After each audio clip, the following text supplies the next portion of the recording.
we can take it back. So, anyway, Coach, thanks for being here. We appreciate the time very much. Yeah. So let's start by looking back at the 1920, the end of that season. Union 17-4. They're 8-3 in the Frontier League. I think you're ranked 6th at the time. And your team seemed to be gelling at the right time. Playoffs are here, and then COVID takes over. Yeah.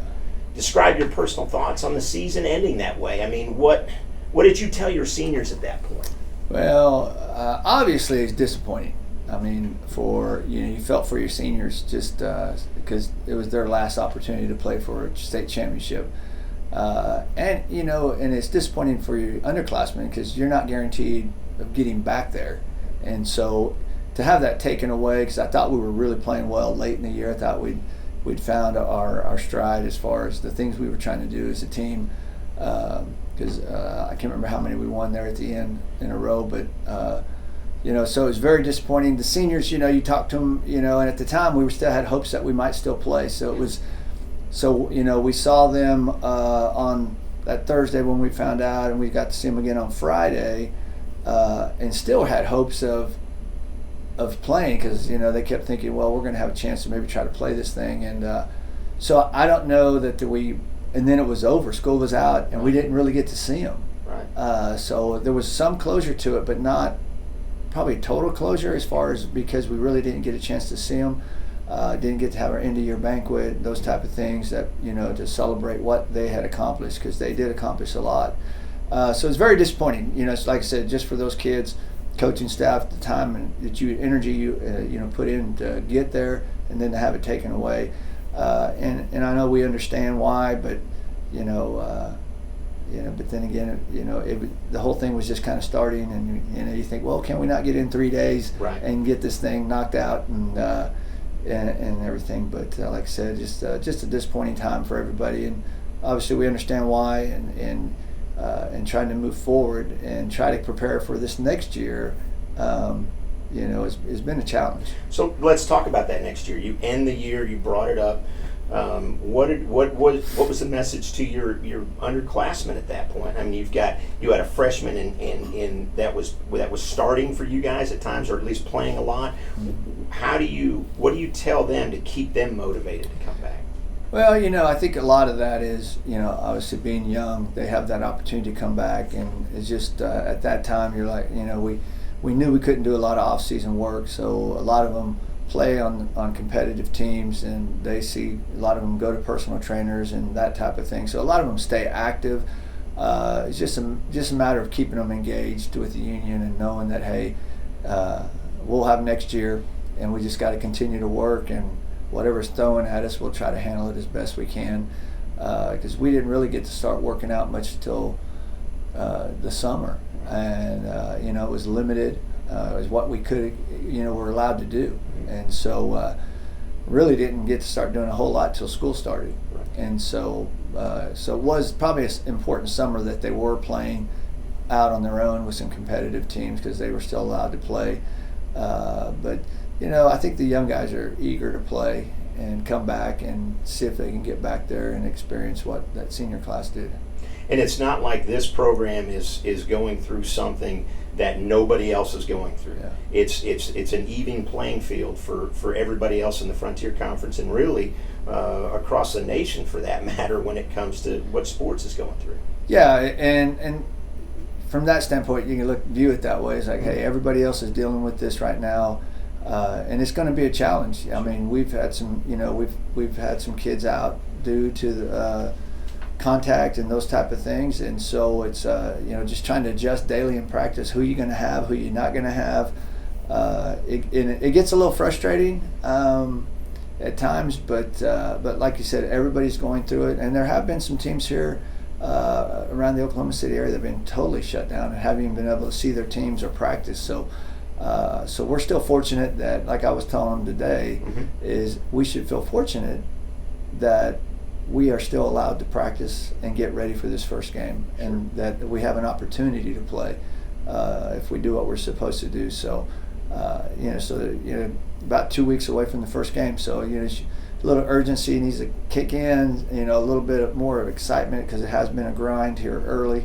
Sure. But hopefully we can stay healthy throughout this thing and get an opportunity to play. Yeah, with Broken Arrow coming up, and actually this will air at halftime. Part of this will air at halftime during the Broken Arrow game. Talk about 26 years. Is there anything that you've been through in the 26 years of coaching that you can draw from to help you through what we're going through now as a coach? You know, I don't know. I don't know that really there is in in the time that I've been here that has happened that I could draw from that would, as far as dealing with this type of pandemic where you just don't know what's going to happen day to day. And really life is that way. You don't know day to day what's going to happen. You can walk out the door and something happen, and you just don't know what each day is going to bring. But I know this has brought on a lot of more challenges each day as to because, like I said, we've had some kids here that are gone right now from practice, and you wake up every day wondering who's going to be here today, and everything. So when that phone rings from one of my parents or one of my kids, you're like, so it's you kind of anticipate. Yeah, that's something that we're probably not going to get good news, and obviously their health and welfare comes first and things. So, but yeah, it's. I don't think there's really anything that I could have gone through, as far as with what's going on right now. Yeah. So let's fast forward. So we talk about the end of 1920. Fast forward to practice day one. You said it was sometime in October. Walk me through what that conversation is like day one. You've got a handful of new players, obviously your returners, your seniors, and I know Neil Kinney for sure, Jediah Jones for sure, and some of the other names escape me. But what's kind of your message? What's the attitude with those guys coming back in? It's time to go. I mean, this is especially your seniors. This is your last time, to put that uniform on and represent Union. And what do you want to do with that opportunity? It's time to go to work, set the tone for the young guys. As far as being leaders, I think we're struggling with that a little bit right now with some leadership issues with some guys. Sometimes it's hard for young guys to be leaders, or if they don't feel like they can be a leader, so they have to maybe be more, show it more in their actions on the court, not so much verbal or and things. And that's where you hope your seniors would step up and be those verbal leaders and take control, just knowing that this is their last time, and we want to get back there. So it's going to take work, and those are the types of things we talk to them about. It's just not going to come easy. Nobody's going to lay down and just because you're Union. I mean, if anything, people are going to more likely to bring their A game than anything. So it's one of those that they know what to expect and things, but it's just try to communicate with them and try to get them to understand that the leadership is going to be very important for us this year as far as just getting us to play at a consistent level. Sure. Now, as these scrimmages, and you've got the scrimmage a few times, we talked about that earlier, but as the scrimmages and practices have played out to this point, what's been the reaction of your players overall, not only to what is happening on the court and what you're preaching to them, but have you seen, and have they talked to you about anything that's going on off the court that really is affecting or helping their situation? There hasn't been a lot of conversation so much as to what's taking place away from here. I think everybody understands what's out there and what we're dealing with.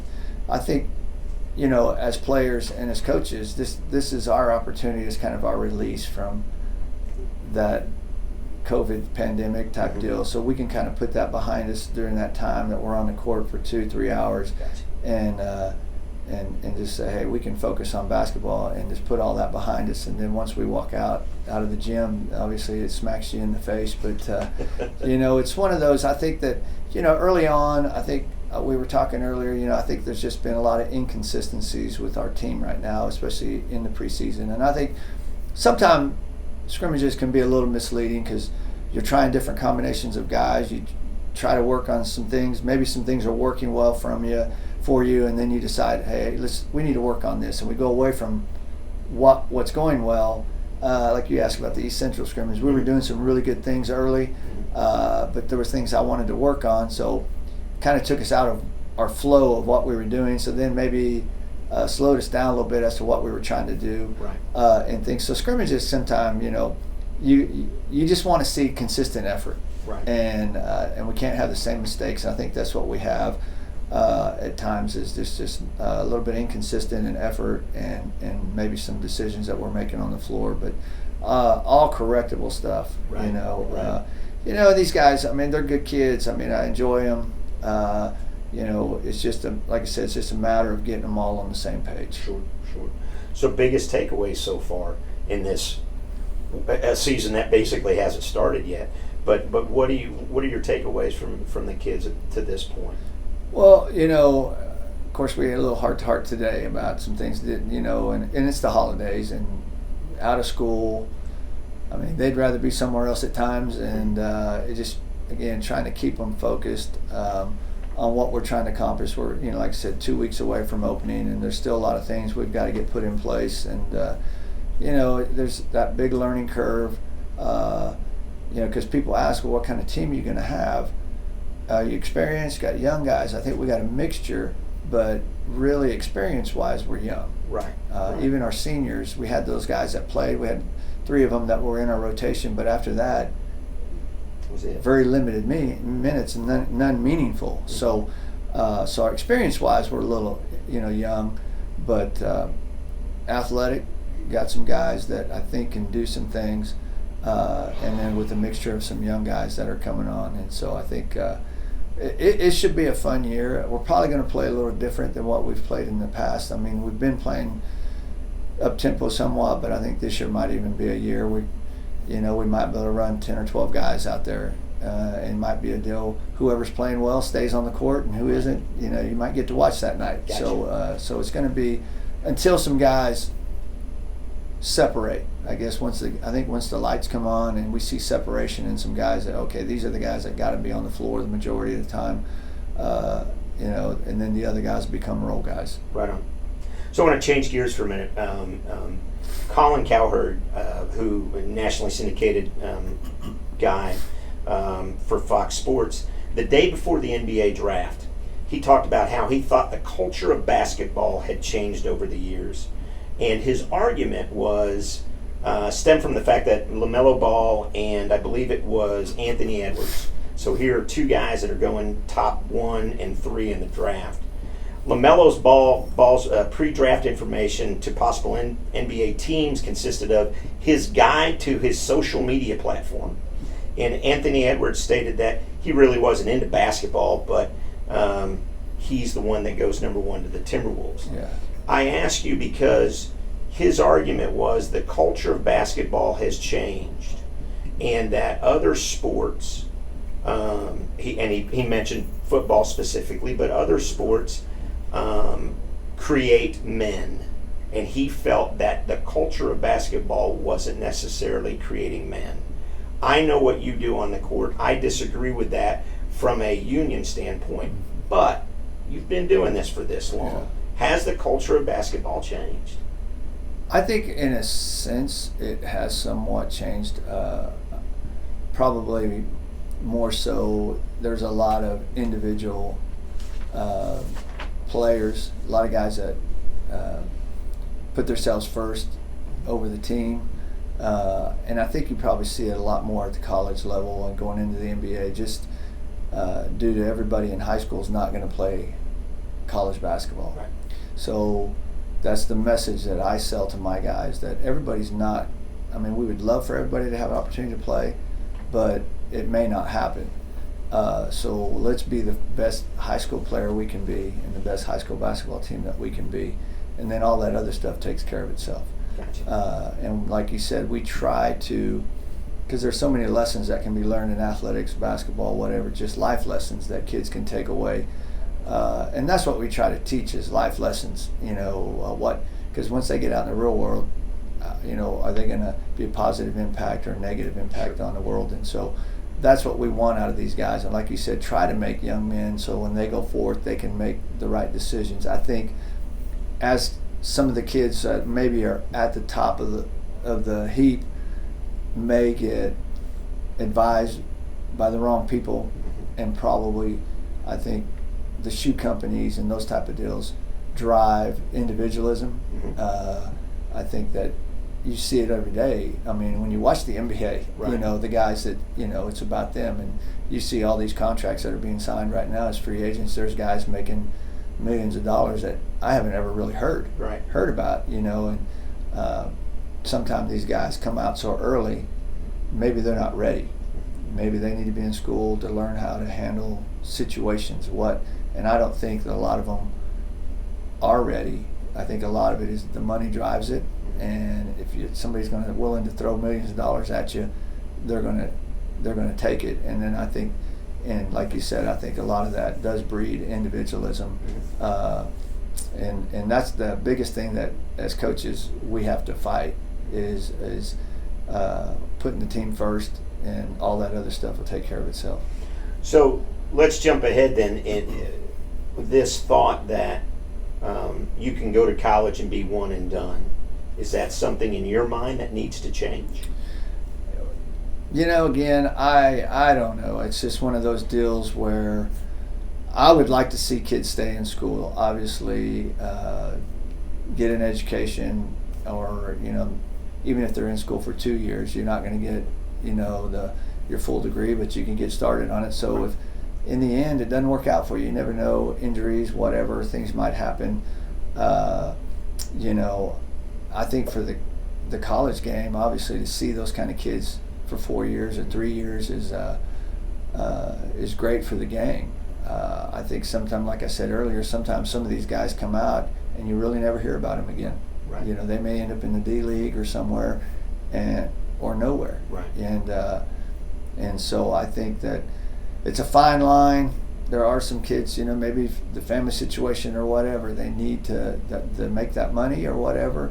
And again, if you keep playing, then they got that, you know, they think about, well, I could get hurt, and then it's all over, and then I may not get that contract. So, you know, I was kind of that way myself back in the day playing. I was a baseball player at the time, and I thought, and the talk was I would get drafted, and then I was going to make some good money, but then I got hurt, and being a pitcher, you know, it just kind of ended that side of it. So I was able to get my education and stuff. So I think that you just never know. So it's kind of I always said, because my son did play baseball when he was younger, I said if he's ever good enough to play, I'd probably advise him to go sign and not take that chance. So I don't know. It's a fine line. I think, yeah. Well, and so much money now. Yeah. I know that we can look back to when I loved basketball was obviously Jordan, Irving, Barkley, those guys, and none of them were hurt by staying in college that long. You know, and getting their degree. But I do think I agree with you that the money is so big now. How do you turn away that kind of coin? So it makes a lot of sense. So what is your advice then when you have the Jaguars of the world, the Mason Meckies of the world that are even possibly going D1, but mainly D3 schools? What's your conversation with them about that? Well, I think that, you know, you want what's best for them, you know, and you try to give them the information they need, whether on the academic side and what it's going to be like to play at that level and what it takes. I think that's the hardest thing that sometimes kids don't understand until they get there. I mean, you know, I've had a lot of kids, you know, we preach the weight room, get stronger, we got to this, that, and, you know, that have gone on to play. They'll come back and say, dang, Coach, I wish I'd have listened. It's just a whole nother, because you're playing against the men. Right. You know, you got 18-year-old, there's some of those guys on campus that are 22, 23 years old, and so they take a little bit of a beating. So, you know, so you try to prepare them in that way, but a lot of your guys that are going Division I have been out playing during the summers against a lot of those guys, so it's just a matter of them working on their game and getting better, and we try to do things to help them get there and prepare them for that next step, and then, like I said, try to root them on wherever they're at, and hopefully they go on and do some good things. There you go. So let's shift back to this team and this season. Union's first 3 home games brings the likes of Broken Arrow, then Booker T, then Owasso. Immediately following the Christmas holiday is the Owasso game. All district games. Quite the start to the year. And it is. And those will be, Booker T's always, talented. I know they lost the big nucleus of their team. Broken Arrow's got a bunch of kids back. Rivalry game, next, and then like I said, Owasso's got everybody coming back. So, it's going to be a challenging start. I know we go to the Bishop Kelly tournament that same week that we open, and some really good teams over there. So that the first month is going to give us an indication of where we're at and what we got to do to get better, and hopefully we can stay above water and things. But those teams are definitely going to get our guys' attention. Is there, and you alluded to it earlier, anytime people see Union on the calendar, coaches, programs, whatever the case may be, there's more of a sense of urgency against us. Do you feel that way? Is there somebody that you circle on the calendar every year and go, man, if we can get this game, and you don't have to be specific, but do you circle those things and go, if we can get this, it'll prove X to us? Yeah, there's always some of those when you look at your schedule. Ours is a very challenging schedule just due to the fact our conference is so good, and all of our games are conference games. So there's no, unless you go to some of the tournaments, and we try to find the best tournaments that we can play in to challenge our guys, because that way we feel like we'll get better by playing the best people out there. But yeah, there's definitely games that you can see down the road. Say, okay, if we can steal this one somewhere, and then we feel like we could be okay in these games. And there might be that one game that kind of springboards you to that next level that you're trying to reach. I think last year, Booker T was one of those games, and we didn't beat them, but then Jinx had gotten us a couple times, and so as the season went along, late in the year, that game was on our schedule. We felt like, hey, if we can find a way, it could take us to that next level, and we beat them, and then we got them again in the playoffs, and we're able to get them again. So, so there's games that definitely can kind of give you that momentum you need moving forward throughout the season. I hate to ask it this way, but I can't figure out a different way to ask it. Are the expectations different this year? Not lower, but are they different this year because of what we're living through?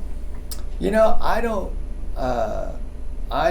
as far as our expectations for our team, I don't view them to be any different than any other year due to what's going on. I mean, that's the pandemic's out there, and I realize you don't know if you're going to have everybody each game, but we feel like we should have enough guys that we could still do the things that we want to do as a program. It's just hopefully, like I said, we make it through with all our guys to make those things happen. But, our expectations won't change. I think if we lower our standards, then we'll suffer, and I think that we got to continue to push for what we strive for. And in the end is get to the state tournament. Once you get there, anything can happen, So I can tell guys, get to the state tournament, that's where dreams are made. Right. And so if you can get there, you just never know what can happen. And maybe you come home with one of these. One of those, there you go. Placed by design, as a matter of fact. So last one, 26, 27 years. What is it, Coach Garcia, in your DNA that keeps you going? Because you don't just coach basketball.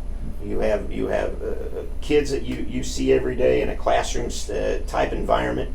What is it year in and year out that brings you back to this? Well, I think the biggest thing is, I feel like I still have something to give back to the kids. And being a former athlete years ago, that you have that competitive spirit in you, and you want to compete, and I'm not playing the game, but I'm able to coach it and be a part of that competitive side and the nature of just going out in a game and the strategy that takes place. But I think, like you said, you're a teacher during the day. You have students that you have to deal with that you need to mentor and try to get them through their school day and that are not athletes that you just have to deal with on a daily basis. That hopefully you can reach them to reach some goals, and then you move on to the athletic side. And I enjoy it. I mean, people are always asking, when are you going to retire? And I said, well, I stayed away from that question. I just want the record to show. Yeah, but so it's just, and I think as long as I still have that desire to wake up every morning and want to be here, I'll continue to do it. Unless our administration feels like it's time for me to move on, but no, I still enjoy it. And I still enjoy coming, and it's like anything. There's days that are great, and then there's days of frustration. But you figure out how to deal with those, and it makes you a better person. And I guess like I said, I still enjoy what I'm doing, and as long as I enjoy it, I'll continue to do it, and and try to mold these guys into like we've said earlier, young men. And become a good basketball team. There you go. And if we do those things, good things will happen.